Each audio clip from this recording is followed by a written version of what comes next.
We talking rom-com, we talking action, we talking drama and movie classics. Whatever you want, yo, we have it. Cause we talking movies on the podcast. So I married a film critic. So I married a film critic.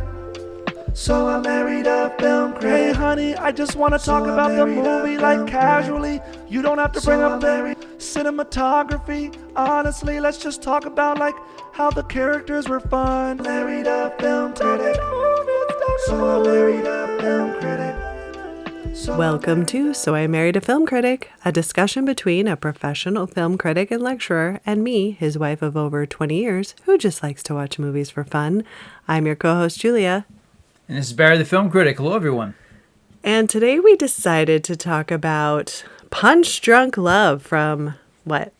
2002. 2002. I almost said 1999 for some reason. No, that would be the year of Big Daddy. That's the year that film came out. Oh, okay. A lot of Adam Sandler movies at this point. At this point, it was a genre. There were so many of them. Yeah. And we recently tried to watch Happy Gilmore 2, and you guys, I couldn't do it. You're not going to finish it? I don't know if I can. Maybe. Wow. I might. I refuse to talk about it until I finish it. Oh, okay. Yeah, because that's not fair. It might get good. It might get After really an good. hour? Oh, yeah. I've seen movies that I thought were beyond redemption, and they pull it together in the third act. I know, but should I have to suffer to get to it? Just because there's no laughs for 60 whole minutes doesn't mean the second hour of the comedy is also devoid of laughter. No. All right. Unlike this chuckle fest we're talking about today. So I have to say, when you wanted to watch this, because you guys, I said, hey, maybe we could do a love story. And this is my idea of a love story. I mean, I don't know what I would have picked, but I was like, all right. I think what got our listeners was I said it's 90 minutes. She's like, okay. I know, like, oh, something before I fall asleep. No, but I didn't like this film when it first came out, and I think I was just too young for it. And I feel like that has happened to me a lot. I just remember we saw it, and when it was over, I was ecstatic because we got to see it. I saw it twice. I saw it with you when it was in limited release. Went to the Cherry Creek Mall Theater in Denver, Colorado. And I remember the walk back to the car, you said very little. And I'm going, wasn't it amazing? And what this meant, and this, and this, and I was probably like, boring. Yeah, pretty much. So I saw it a second time at our Chapel Hills Theater in the Springs, and that theater, it's a spectacular theater, but when in 2002 it was still this shoddy, falling apart 80s mall theater, and I managed to catch it in November. So I see it. It's like only playing at one time. It's like 8 o'clock, and it's the theater that's all the way down the hall. And it's the theater that's infamous because the exit door is slightly ajar, and it had snowed. So I'm watching this theater. I'm freezing cold. I could see my breath. It's so cold in the theater. Oh my gosh. But it was so good, I didn't care. Wow. Yeah. The only other time we were in a theater when it was freezing cold was when we were watching The Ring, which... Are you sure it was freezing cold, or was it just the film just chilled you so severely? I think it was both. But I do remember them saying, sorry, the heat's not working. Actually, now that I think about it, I think it actually was the same theater now that you say that. Okay. So yeah, that checks out completely. So I've not had good luck with that theater. But, okay, now in my 40s, I love this movie. Interesting. And I think it's because Barry Egan in the movie, Adam Sandler plays Barry, is probably our age now. Or is he younger? Oh, I think the Sandman was younger. Yeah. Younger. Okay, but he gives off a more like an older energy. Sure. Yeah. You know, because he is, He's not a teenager. He's not Billy Madison or Happy Gilmore here. Right. He's pretending. Or Bobby Boucher, the water boy. He's pretending to be more mature. Slightly. I mean, that was a thing that Roger Ebert, I thought his review of it was pretty clever. He said, it's basically still an Adam Sandler movie. It's just that the situation is played with some kind of plausibility. But I'm going, plausibility? The whole thing feels like a dream. But his take on it was that the film, it's still an Adam Sandler movie. It's just that they're kind of leaning into the things that make the character flawed in this case. Right. Yeah. Well, and he's not being over the top in most of it. Yeah. I mean, I don't think he's being over the top at all, but I mean, he's leaning into these moments where the characters, I mean, I use the word flaw. Is it a flaw? I mean, we don't really know why he is the way he is. As we were talking about when it was over, is it because of his verbally abusive sisters, all seven of them? Probably. Is it because there's no mention of mom or dad. What was that about? He is at a company where he wears this blue suit every day, clearly to evoke some kind of authority. Well, he owns the company. Yeah, and he owns the blue suit for that matter, Yeah. but he wears it every single day, and and everybody's kind of like, what's with the blue suit? But clearly he wants to be visible in his life, and he's not. He's always somebody who people don't take seriously. So that's kind of and we also see that he's prone to these outbursts of ferocious anger. Right. And those moments are not played for laughs, which is the thing I love about this movie, because it's him, so we could clearly assume that, okay, like it's going to be some yucks here. No, like these moments are scary, and the sound effects are always amped up whenever Barry Egan explodes. The only thing that wasn't believable was his crying fits. I felt like he was like, like he... Really? Yeah. Does it? I How do you sound when you have a crying fit? Does anybody sound dignified when No, they do but it? he sounded like trying to I trying think to he cry. sounds like a sniveling child. No, I think. I mean, I don't know that I would sound a whole lot better, especially because he's crying in front of his brother-in-law, Right. and he's trying to keep it together. I know, but usually when I don't know.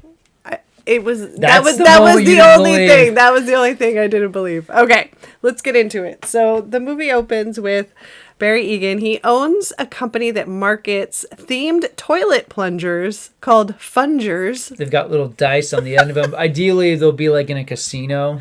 It's hilarious. Yeah. It's like what casinos are going to buy the fungers and then they'll just be in all the bathrooms and people are going to be like, oh, wow, a themed toilet plunger. Well, I mean, it's not going to be the guest. Of course, it's going to be, the janitor. And of course, they're not going to be like, well, this makes it so much better. I know. Gosh, I can't wait for there to be a backup so I can use my funger. This is disgusting, but thank God for the funger. Yeah. Mm-hmm. I think my favorite... Thinking about the gambling I could be doing downstairs because of the dice on the ends of this disgusting plastic plunger.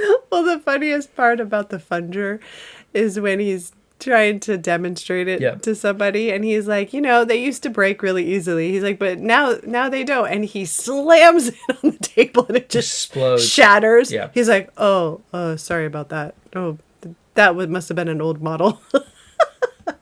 So that was probably the most Adam Sandler I felt that was like played for laughs.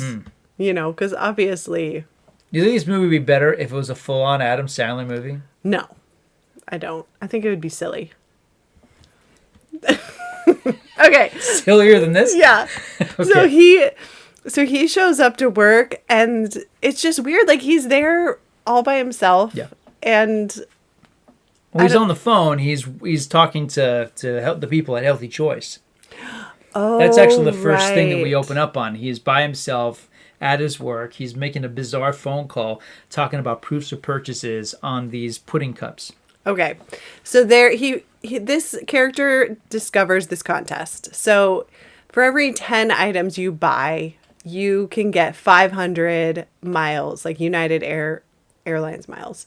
And so the whole thing is him trying to figure out how to spend the least amount of money to accumulate these miles. And he has done some great math and figured out that he could get, 10 cups of pudding and each cup is only 25 cents. So for like $2.50, he can get 500 miles, right? Yes. And no, that's not right. Well, whatever the math is, he discovers that it's $5. They put barcodes on the individual cups. So each cup of pudding... Clearly, Barry and I are not...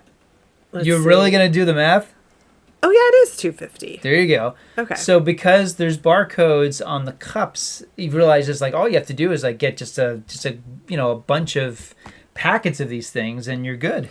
So he figured out if he spent about $3,000, he could get 1 million miles. Yeah. That was kind of the whole point.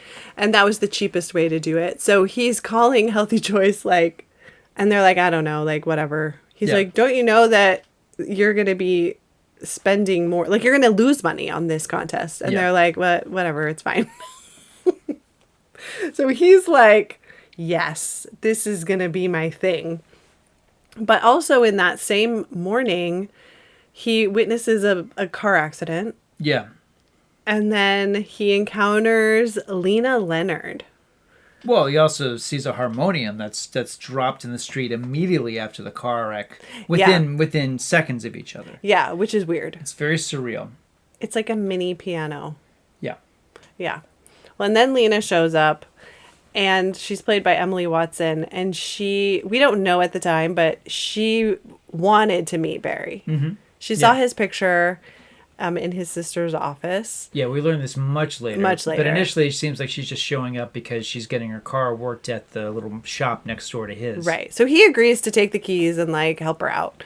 So it's just a very strange morning that we're witnessing in this day of Barry's life.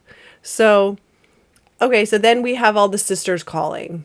And we find out he has 7 sisters. Yeah, and they're not nice to him, and they always treat him with disdain and something of a joke. And clearly, it's been going on for so long that they speak about it the way you talk about something fun that happened on a family vacation. So there's one of the sisters, and I'm forgetting the name of the actress, but she's wonderful in this. One of the sisters who's especially curt with him. She is telling him that he needs to show up at the house tonight because she's invited her friend over. Okay, that's Mary Lynn Rajskub. Rajskub? Yeah. She's a wonderful actress. Yeah, character actress. She's done a lot of stuff. She's terrific and everything. Completely believable and everything. And she's great in this. She really does seem like someone who's been torturing Adam Sandler her whole life. Yeah. So he's trying to work, and they keep on the loudspeaker. They're like, Barry, your sister's on line 1, and it keeps happening. And they're like, how many sisters do you have? And he's like, 7. But they're like, you have to come over tonight. And I guess it's a birthday party, like a family birthday party. Just a big family get together. And even before he fully gets it through the door, he can hear them, and we can hear them talking about him. And it's cruel. It's really mean. Right. Yeah, making fun of him. Yeah. Talking about stories from when he was a kid. Mean stuff. And the main story is like, oh, do you remember when you took that hammer and you broke the screen glass door when you were a kid? And he keeps denying that he remembers that moment because he's really ashamed. Yeah. Yeah. But they keep bringing it up every time they see him. Oh, do you remember this? And he's just like, oh my gosh. Okay, so that night, Barry calls a phone sex hotline. Well, hold on. Barry breaks the window at the party. Oh, yeah, he does. He does. And then he has a moment where he has no one to talk to but his brother-in-law. And he says, hey, I understand you're a doctor. Yeah, he's like, I'm a dentist. Yeah. It's I don't know. This scene always really moves me. And it's played by Robert Smigel, who most people would know as Triumph the Insold Comic Dog. Yes. Yeah. Yeah. Well, so, yeah, because Barry's saying, like, I need help. I need a therapist, basically. And he's like, please don't tell my sisters. But, of course, he does. And then they all find out. And it just makes him more angry. Yeah, Barry's kind of the joke of the family. I know. It's sad. Mm-hmm. So, I guess, like, I was telling you at the end, I'm like, yeah, I think I can understand being older and kind of having this, like... Now, I don't feel like I personally have, like, an inner rage, but I could see how that could manifest in somebody. Well, you have a brother who you torture, so yes, I would say so. You and your sister, you torture your brother. Okay, I know, but he doesn't have an inner rage. I know you love him. I do, but you're so mean to him. Sometimes to his face, sometimes when he's not there. But watching this, I'm thinking, oh, I've seen this in action. It doesn't need to be 7 of you. Older sisters torture their brothers. Cruel. Okay, but yes. So I did understand. I see you, Tim. I see you. He's not listening to this. No, he never listens to this. He's got better things to do. Yeah. No, but I was saying I could understand Barry's inner rage. Okay. At having just things not go well and things in your life where you're like, I just wish like people would shut up, stop bringing up this stuff. And then he just like is trying to be nice and then he freaks out. Well, no one's listening to him. They're all just talking about him. Right. Okay. So yeah. So he does break another like glass door at his sister's house. Yeah. And that's when he talks to his brother-in-law. When he goes home that night, he's looking in the paper and that's when he finds the phone sex hotline that he calls. And so the female operator, it's totally a scam. So they put these ads in the paper and then they ask for all of his financial information. And I thought you just meant phone sex in general. I think that's a pretty good blanket statement. What do you mean? Phone sex is a scam. Oh yeah. No, obviously. But you're talking about a con though. Oh yes, the financial con. Yeah, they're playing a con on him. Exactly. Yeah. Because I think like normally Because those ladies, so I've heard, they don't really like you.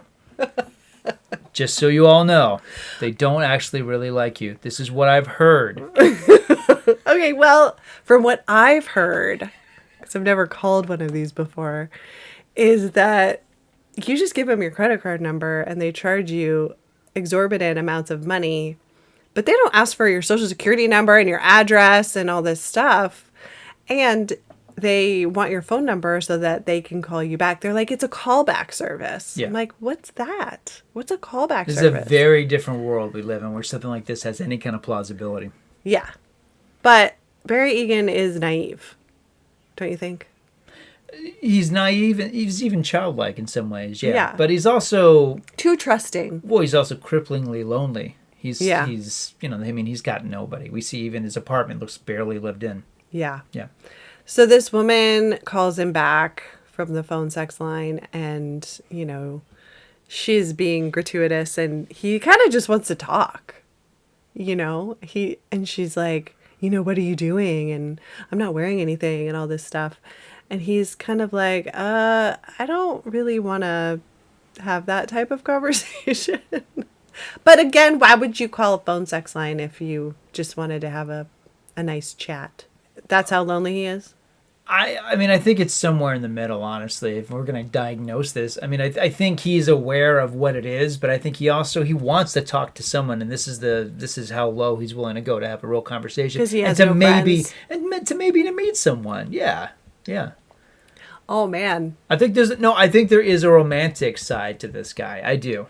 He thinks he's going to have a real connection with the phone sex operator. And look, and actually meet couldn't her. you imagine Billy Madison or Happy Gilmore and especially Bobby Boucher doing the exact same thing? Yes, of course. But he would be getting gross with her. And of course, if it was that movie, she'd be played by like Winona Ryder, and it would be like a meet cute, right? But in this case, because it's a Paul Thomas Anderson movie, it's skeezy and sleazy and uncomfortable. Or it could have been like The Mirror Has Two Faces, which we also talked about. How is it like The Mirror Has Two Because Faces? he calls the phone sex line. Oh, I've forgotten about that. And she gives him good advice. Yeah, that that movie's more of a freaking fantasy than this one. And that movie didn't even have magical pudding pops. Pudding cups. Excuse me, pudding cups. So Those are different things, you understand? So then we find out. Oh, so the next morning she calls back. Yes. And she wants to continue the conversation all casually and make it all cute and sweet. And he finally smells a rat. Yeah. And she's like, I'm having a hard time paying my rent. Can you give me, I don't know, $500 or something? He's like, oh man, I don't have that kind of extra money just lying around. And she's like really digging into him. So he cancels his credit card right away. And then she finds out, doesn't she call him at work? Yes. Yeah. And she's like, what are you doing? Don't cancel your credit card, And then now we know, oh crap, this is going to be a really big deal. Yeah. He's multitasking, so he's able to focus on this more than he probably normally would as opposed to hiding.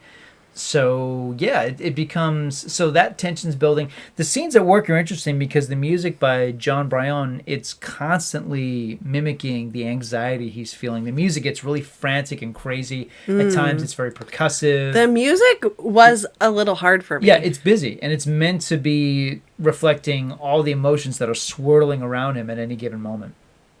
Okay, so I wanted to talk quick about the Healthy Choice promotion because this is actually... the thing that is a true story. Yeah, apparently the film, Paul Thomas Anderson said that it started with this. He found out about this, and this is where the creative process started. Okay, so if you go to Snopes, it does say, man gets millions of air travel miles from pudding cups. And they say it's true. So David Phillips of Davis, California, really did rack up millions of frequent flyer airline miles. because he purchased 12,150 cups of Healthy Choice chocolate pudding. And to help him meet the deadline, because he literally, him and his wife, they had to take off all of the proofs of purchase and like mail everything in. But he only had a couple of weeks before the deadline. So in exchange for help with taking off the proofs of purchase, he called Salvation Army and 2 local food banks. And he's like, if you help me take these off, I will make this mass donation. So they agreed to it. He ended up only spending, let's see.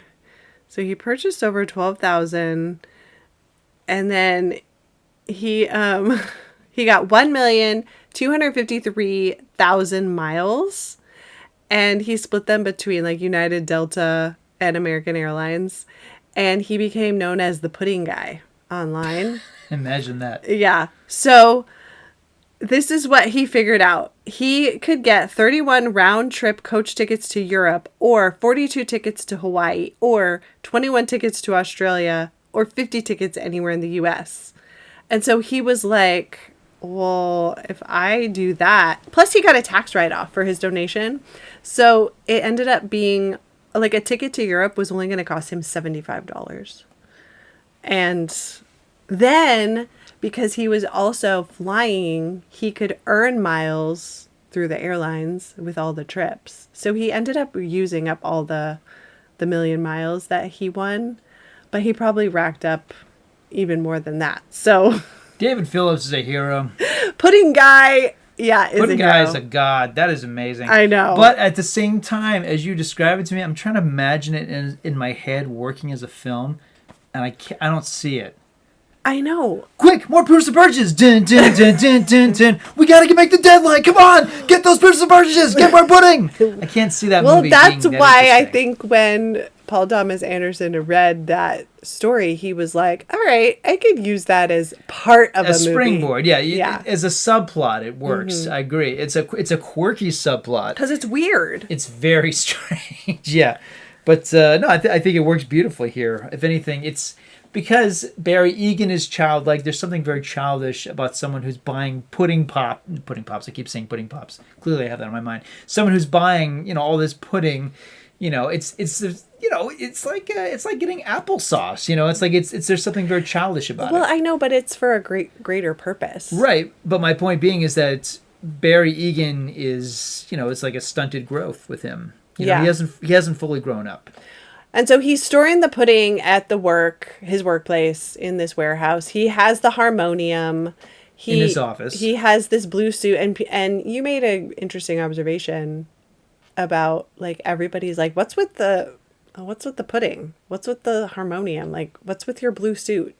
It's agonizing because it's yet another thing he has to justify. It's another thing he has to explain to his sisters. It's another thing he has to explain to the people he works with. It's something that he's comfortable with, but no one around him is. And he always has to explain to everybody, and people are just baffled by him constantly. The people he works for, the main guy is Luis Guzman, who's wonderful in this, but it's very much a reactionary role, and the reaction is kind of this bafflement, like this weird dude I'm working with his fungers. Let's not forget the fungers. I know. As if that wasn't the novelty toilet weird plungers, enough. right? This job couldn't get any more bizarre. Right. So we have him just being the strange.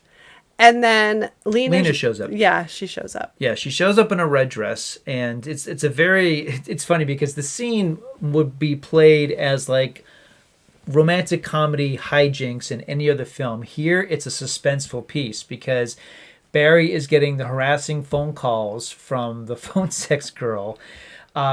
He's trying to do all this stuff at work that's not going well. He's trying to justify the pudding cups, and his sister literally brings Lena over and is basically forcing Lena on him. Be like, hey, we want to go out with you. Can you make some time? Really making it embarrassing for Barry to say yes or no, really. And somehow it winds up being in Lena's corner where she sees the sister go away because she could see that, Barry's sister is a lot. This is someone she works with. She probably even has a a superior position to Lena. So maybe that's one of the reasons Lena is humoring her. No, Lena saw his picture and wanted to meet him. Right, but the way that she's always checking in with Barry's sister, remember? Oh, right. I think it's one of those situations like, okay, like, maybe she's, whatever it is, it's one of these things where Lena is B and the sister is A, right? Okay, I guess. That kind of, it's like her manager. Exactly, yeah. Forgive me, I don't know the terminology. Never had that kind of job. So, You've had managers before. never. I was always the guy in the blue suit. So it's a nice moment, and the camera leaves Barry for a moment. We see Lena go out to her car, and she just has this moment where she's about to get in her car, and she just kind of stops and thinks, "No, I want to give this a shot." So she marches back in there, and Barry's literally cleaning up his mess and the mess of everybody. She asks him out in front of all of his coworkers, and it catches everybody off guard, and he says yes. And we're off to the races. And it's finally something in Barry's life and her life is going well. Yeah, so they go out. But as I pointed out to you, because I've seen this movie a lot, and I haven't noticed it until the last 2 times I've watched it, Lena is stalking him early in the film. He's in the grocery store. You see her red dress in the background. She's following him. She's watching him. She's into him. Yeah. But she is as much of a weirdo as he is. Yes. Yeah. Only but that's her stalking him at the first beginning. You would never notice that behind, and I've seen this movie I don't know how many times, but like it really wasn't until like a couple years ago. Maybe it was my brother Marty or somebody pointed out to me like, look, man, like that's her in the background. She's following him in the store while he's gathering the pudding. What a weird thing to watch someone do. Yeah. And what do you think? Really like pudding. What do you think about the color coding of their outfits, the blue and the red? She's always in red. Yeah. And he's always in blue. Well, I mean, to be obvious about it, he's morose. And she represents love, so I think it fits. Oh. Yeah. And the colors are so strong, you can't avoid it. Yeah. So it's almost like the colors are, it's like this is where your eyes go for every scene. Mm-hmm. It's like the red balloon or the umbrellas of Cherbourg. It's like the colors are so strong, you can't help it lean into it. What was their date again? What did they do? They go to this kind of fairly nice place, and while they're sitting down, they make easy chat, and it's kind of awkward. But then he tells her his whole pudding plot. Oh, okay. And it's a big moment for him, and to his astonishment, she thinks that it's crazy, but she's just delighted by him. He has a moment where she brings up his sisters. He goes to the restroom and destroys it. He destroys the bathroom. This scene is incredible because, again, it's all about the sound design. The sound design is terrifying. It sounds like King Kong is loose. And I don't know how much of it was preset or whatever, but Sandler destroys this restroom. And then he goes, he leaves, and the manager quickly realizes that the guy in the blue suit just did this. He tells them to get out of there, so they both leave. And it's interesting because you would think, okay, this leads to like no follow-up date or whatever, but this is the moment where they're leaving the restaurant together, and they're together, and the camera's holding with them. The music by John Brion gets really, really beautiful and whimsical. It's pretty nuts. Like they're comfortable with each other because they're not. They can be honest with each other. I think. Yeah. And then when he drops her off at her apartment, yes, they kind of have a hug at the door, and then he leaves. Mm-hmm. And when he gets down to the lobby, she's called the doorman, and she tells him, "Hey, I wanted to kiss you," and he's like, "Oh." She tells the doorman to tell Barry that. She doesn't say this to the doorman. Oh, right. Yeah. So he tries to go back up to her apartment, and I love this part because he's totally lost in the building, but he's like, I gotta find her door again. Yeah, I can relate to this a lot. So much. I was at the hospital visiting a friend a week ago, and I got lost trying to find his room number. Yeah, this kind of thing is my life. I'm always, yeah. Well, what's funny about it is that he was walking her to her door, and obviously she's leading the way, but he's not paying attention. He doesn't remember the number of her apartment. Right. But he's running around, and he finally finds her. Yeah, he goes past, and he's in this labyrinth, and then finally, opens the door. She plants one on him, and it's great. Yeah. And so she tells him she's going to go to Hawaii.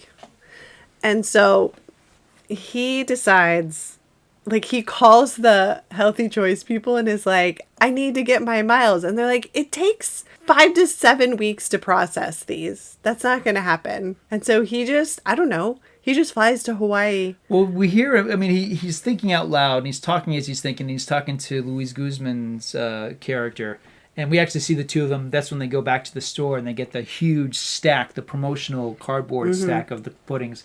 And as he tells him, okay, I'm gonna take a bath on the pudding. I'm just gonna take care of it. And his coworker's so excited, like, you're going to Hawaii? That's great. Not like, what are you doing? You're leaving the business. It's like, oh, thank God, you're going to Hawaii. Oh, thank God, it's going to be slightly less weird around here. He's like, I can sell these fungers with both hands tied behind my back if Barry's not around. Oh, man, Barry's not going to be here. We're going to make a profit, guys. We're going to have a Christmas party this year. You're going to be gone for a week? Yes. So Barry goes, he just flies to Hawaii. First time he's ever been on a plane. Yeah, but it just shows him with no suitcase, just him in his blue suit. Yes. And he's in Waikiki, and he calls his sister. And I think this is one of my favorite scenes because he finally lets her have it. And it's during a parade, and there's all these people around. It's like this really lovely, I mean, the visuals are lovely. It's somewhere in Honolulu, and it's by this payphone. And yeah, he's having this highly profane rant. But yeah, she does give him the number, amazingly, to her credit. And then once he gets a hold of Lena, the light on the phone comes on. It's like this beautiful moment. It's like, it's like ding. But he's like, just give me the name of her hotel. Like, he just rips into her. Yeah. Like, hardcore. It's long overdue. Yeah. So Though I suspect this has happened before. So then he tells her, and then they embrace in this beautiful like silhouette with Waikiki in the background. It's one of my favorite moments in movies. Yeah, they meet each other in the lobby of this Waikiki hotel, and yeah, they meet in silhouette, and it's all these people around them, but in the center we could see them holding each other. Yeah, it's fantastic. It's magic. Mm-hmm. So they sealed the deal. Although we do, well, even more so, the romantic part of it is where they're walking down the hallway and they finally are holding hands, and the little keyhole action happens over their hand holding. That's how the scene is framed. Yeah. So at first he told her he was there on business, but then he finally was like, yeah, I came here for you. Yeah, I came here for you. They kind of let it all out finally. And she gets on the phone with his sister in front of him and basically kind of tells a little lie about how she feels about him and whatnot. Mm-hmm. Yeah. So they're only there for a few days, and then. What did you think of the sister, by the way? Because there's a moment during this conversation between Lena and the sister. I thought that's an interesting tell in terms of her personality, where Lena kind of begrudgingly agrees with the sister, like, yeah, he's a little strange, he's a little unusual. And the sister goes, well, I wouldn't say that. Interesting. One of those types who like has to control the room. Like one of those. Well, it sort of felt to me like Lena didn't want to tell her anything. Like she didn't want her to know. Like, right. I'm really into your brother. Yeah. Because then the sister would be like, ew, oh my gosh, how could you be into him? Gross. And also, it's out of her hands, too. It's right. Like she can't control the situation. What's she going to do, fly out to Hawaii and intervene? Exactly. Yeah. So I think that was, this whole thing was Lena's way of getting the sister out of the relationship. Do you think Lena went to Hawaii just so she could seduce Barry? No. I'm saying once Barry got to Hawaii and seduced her, and then she realized they both have feelings for each other, her telling the sister, yeah, he's kind of weird, was her way of getting the sister out of the way. Because then if she can tell the sister, I'm not interested in your brother, then the sister will get off her back. That makes sense. The word seduced almost sounds a little too strong because Barry and Lena are so odd. You do kind of wonder, do they just sit and eat pudding all night? Like, what do they do? The only adult moment that happens, because they kind of recognize they're kind of into aggressive sex, is they're kind of like sweet talking each other with like really weird things, like I'm gonna bite your face off. Yeah.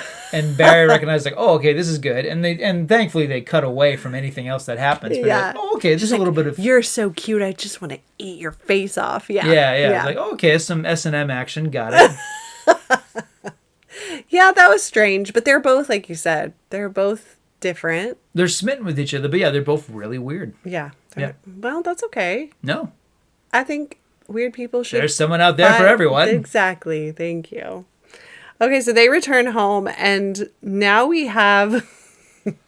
Oh, before he went to Hawaii, the brothers from the sex hotline didn't. Well, it's established that there is a head of this operation, and it's a mattress man played by Philip Seymour Hoffman. His mattress company is a front for his phone sex operation, and because Barry Egan is becoming such a problem, he sends 4 brothers. Interesting, 7 sisters, 4 brothers. He sends 4 brothers out to basically rough Barry up. Yeah. And what do they make him go to the ATM before the Hawaii trip? Before the Hawaii trip. Yeah. So they force him to take $500 out or whatever the max is. Barry manages to get away, but it's they have the upper hand in that situation. Exactly. Yeah. So when he gets back, because he calls and leaves a message, and he's like, I'm going to be in Hawaii, but I really need my $500 back. Like, if you could be so kind as to pay me back. And I think these people are like, the gall of this guy. Yeah. They're like, we know where he lives. So they ram their car into Barry's. After they come back from Hawaii. And Lena's with Barry, him. And she ends up, getting, I guess she gets like a concussion because they go to the hospital. But before that happens, Barry loses it, and his temper is now measured with this layer of love that he feels. So he beats the crap out of the brothers, which is so satisfying. He does. He terrorizes them, which is fantastic. And then he takes Lena to the hospital. And leaves her there. Leaves her there because he's bent on, on getting to the bottom of this thing. Right. So he actually travels all the way to Utah. On foot, it would appear. Again, dreamlike logic. Like you said, he went to Hawaii without then he closed without a suitcase. Yeah. And in this case, holding a curly wired phone, he runs off to Utah. Yeah, he finds the mattress company. Yeah. And he finds Philip Seymour Hoffman. And he's like, you guys need to leave me alone because... What did he tell him? He's like, I have a love in my life that... Yeah, you have no idea how strong I am. Yeah. I have love in my heart, and it makes me strong. Yeah, and Philip Seymour Hoffman was like, you came all the way to Utah to tell me that? And he's like, yes, I did. He's like, all right, fine. Yeah, he's like, did you tell the cops? No? Okay. Yeah. Yeah. So they kind of come to a truce, Yeah. I guess. Kind of like, fine. They keep his $500, I think, but they basically agree to leave him alone now. Because now he has love. Well, he also sees how crazy this guy clearly is. Oh, yeah. Because he also He's unpredictable. He beat up all the guys. So beat up the 4 brothers. Yeah. He's got nothing else. Yeah. Yeah. And then, now Lena is back at home and Barry does decide to tell her about the whole Everything. situation. Yeah. Yeah. And she was like, you left me at the hospital. She's I love like, that. That's like the thing that really upsets her more than anything else. More than the phone sex thing. More than the fact that he got beat up and he had to go beat up these guys. Yeah, no, it's like, I know. You abandoned me. He told her, before I met you, I called this number, So I think in that way, she's kind of like, oh, it was before you met me. Okay. But the fact that he abandoned her, that was the betrayal. Yeah. Which, I would feel the same way. Sure. I think I'd be like, you left me and you went to Utah? Like, what is going on? I don't know why I would go to Utah, but yes. Well, you got to beat up Philip Seymour Hoffman. You got to tell him. Oh, okay. If we're going literally by the plot of this film. Yeah. That would be... Yeah. It's all... even describing it, it's so surreal. It's so strange. So then... Okay, so he was like, I'll never do that again. Yeah. Like, I love you. Yeah. And he was like, I'm going to have these miles and you travel for work and I'm going to use my million miles to just basically just go with you wherever you have to travel. Yeah. Okay, do you think that's a little clingy? Do you think that's a little desperate? I think they're both on the same wavelength. I don't. Really? I don't have a problem with this relationship. I don't. Yeah, Okay. because remember, she was stalking him at the grocery store, so I think she's really into him even before. She had him at hello, really. She did. But at the same time, she's doing weird stuff in the background, literally and figuratively, even before we're fully aware of it. So no, I'm fine with this relationship. Yeah, no, I'm fine with the relationship. I was just thinking, is he abandoning his funger business or is he just letting... Let's hope so. Give it to Luis Guzman, and they'll have a profit. No, I'm sure the funger business will survive. Okay. So he's just going to travel with Lena for free. Yeah. While she just goes on her business trips. There's a simplicity to it that I think, is in line with who they are. Yeah. Yeah. Okay.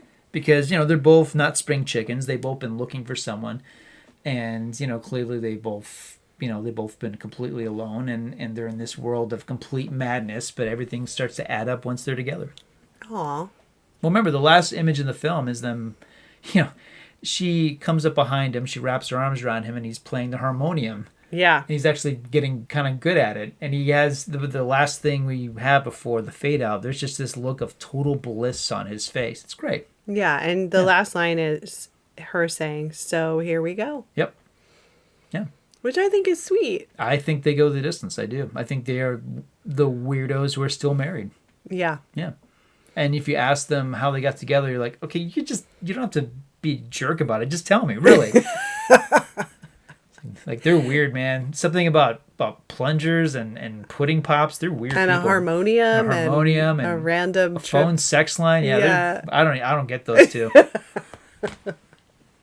Yeah. Do you think they ever go to the sisters' gatherings, or do you think that they're like, no, we're done with that? It wouldn't surprise me if they end up leaving Los Angeles altogether, or they're just constantly traveling. I don't know. It's hard to get a read on those two. I suspect they would never have kids. Yeah.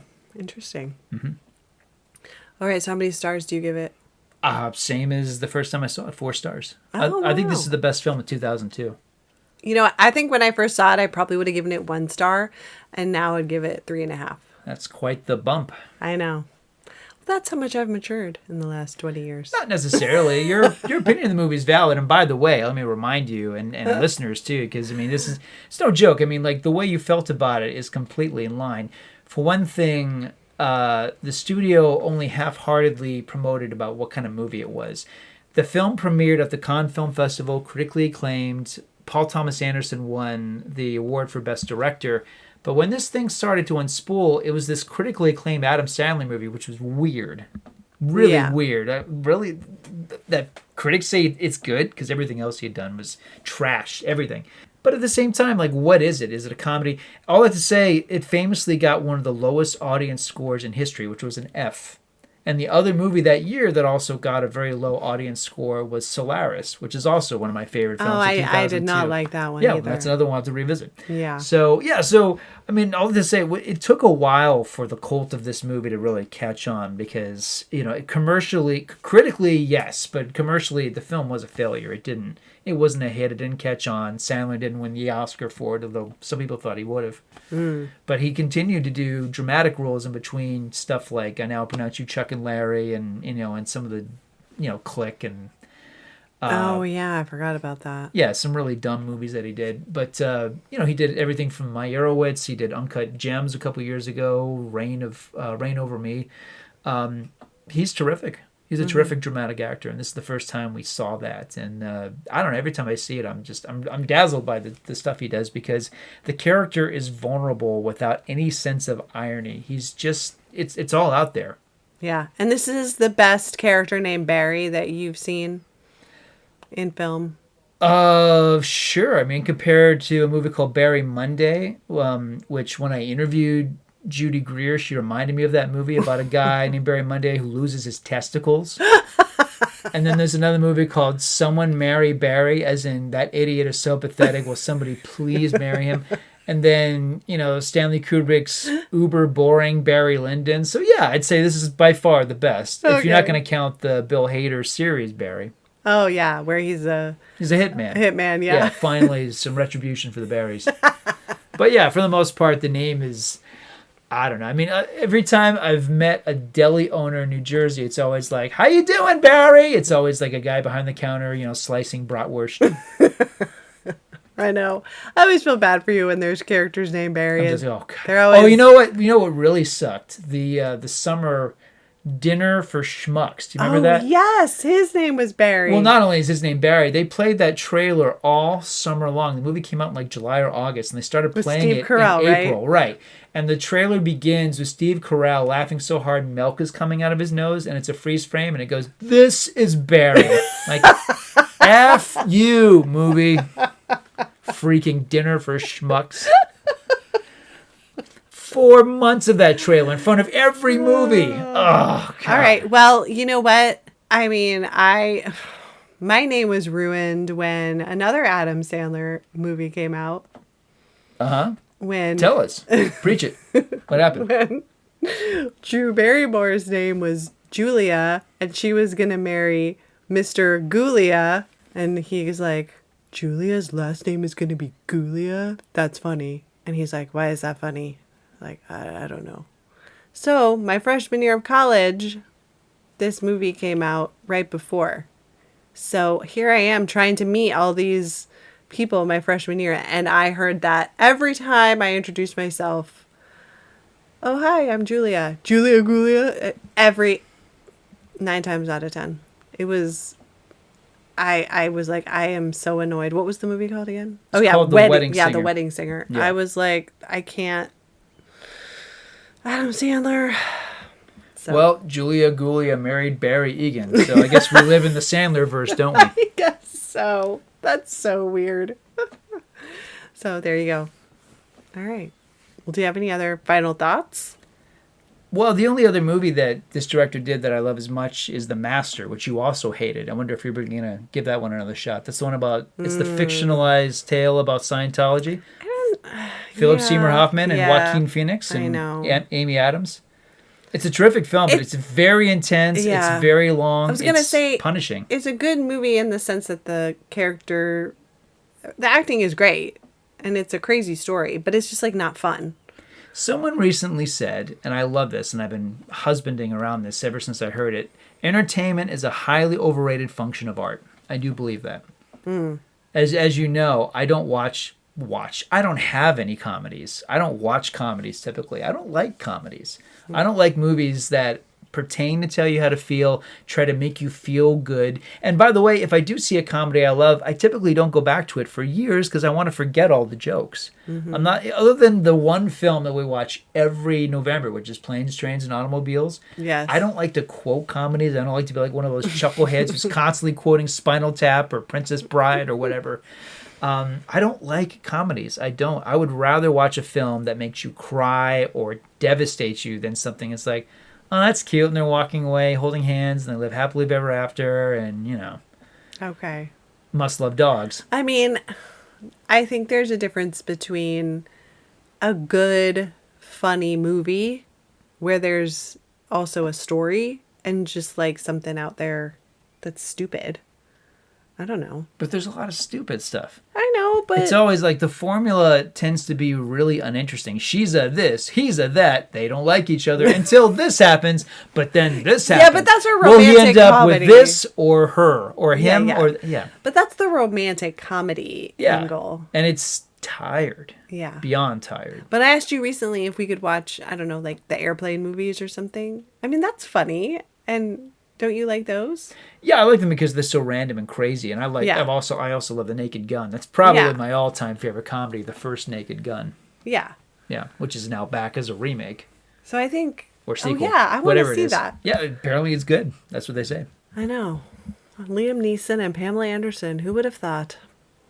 Yeah, that wasn't on my 2025 bingo card, but there it is. But there they are, just having a blast with each other. I hope they get married Me and too. go the distance because that's a real Barry and Lena situation. There you go. Because that's like, I wouldn't have put those two in a movie, let alone on the same elevator, but here we are. Here we are. It's kind of nice. Here's to, like, I don't know, unusual love stories. There you go. They've both been around. You know, he famously lost his lovely wife. She had relationships that didn't work out. She's one of the most famous sex symbols of all time. He's one of the most famous and successful actors of all time, but they both had ups and downs. He's making fun of his action movie career. She's finally kind of leading into a self-parody aspect of her career that she never did before. Yeah. Yeah, I love it. I want to see that. Do you like Emily Watson in this movie? I think she's dazzling in this. Yeah, I really love her I do like performance. her. Yeah. I like everyone in the movie. I think everybody's funny or good or whatever. Yeah. Yeah. I enjoyed it way more now than I did in the past. So You're not bothered by the fact that you're married to a Barry who actually has a blue suit that he occasionally takes out? I was just showing that picture to my No. daughter the other day. Like, that's the blue suit I used to have. Yeah. yeah. No, I think Unrelated to this movie, by the way. I've had that blue suit for a while. And I should say I got it from a secondhand store when I was in high school. well, it's an for a official dance. Miami Vice themed. Yes, it is. It's got the little tag. It's from the Miami Vice collection. Yes. Yeah, and I got it for like $5. Exactly. Yeah. So that's It's- a little yeah. different. Like you've never worn it to work seriously. Oh yeah, no, I wouldn't try to wear that unironically. yeah, No. exactly. No, I'm definitely trying to get some kind of reaction. I'm not trying to blend in. Poor Barry Egan in this movie. He's like this is my choice. We could be Barry and Lena for Halloween. We definitely could. Yeah. Be really fun to see if there was like at least one cinephile that gets I it. don't know if anybody. It'd be a really big inside I would joke. have to carry around a couple pudding cups. Oh yeah. And then what? And also a Harmonium. well, I'm not carrying on a harmonium. What about the phone? The cradle phone in my hand with a little wire coming out of it. Maybe, maybe. Yeah. We'd have to get a lot of props to make it work. We'd have to have a Halloween party with the nerdiest friends that I have. Yes. Yeah, because I don't want them to think like, what is he this year? I don't get it. Is he the Joker? What is it? Yeah. Yeah. All right. Well, I'll have to work on my red dress situation. Yeah. A red dress situation. Awesome. All right. Well, I think that. This is one of my favorite movies. I'm really glad we went back and looked at it. Yeah, me too. Yeah, thanks for doing that with me. Yeah, you're welcome. All right. Well, I think that does it. That concludes our discussion of Punch Drunk Love.